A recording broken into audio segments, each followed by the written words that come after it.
Not only but also. Not only but also শুধু নয়, দুটি বিষয়বস্তু, ঘটনা ইত্যাদি শুধু একটি নয়, দুইটি বোঝায়।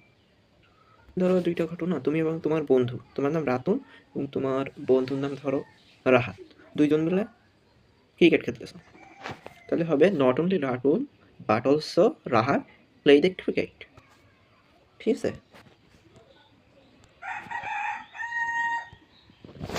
দেখো দুইটি দুইটি বস্তু ইত্যাদি একই অপরটি বোঝাচ্ছে কমপ্লিটিং পার্ট অংশে নট অনলি পয়েন্ট হবে বাট অলসো। যেমন the boy not only lazy but also dirty, এবং Farooq not only reads novel but also play tennis. Not only read novels but also play tennis. ঠিক আছে? শামীম অর্স not only irregular but also careless. ঠিক আছে? Not only but also আমরা সহজে যদি বলতে চাই, দুইটি ঘটনা থাকবে, দুইটা ঘটনা একে অপরের সাথে সম্পর্কযুক্ত। প্রথমটির ক্ষেত্রে নট অনলি, পরেরটার ক্ষেত্রে বাট অলসো।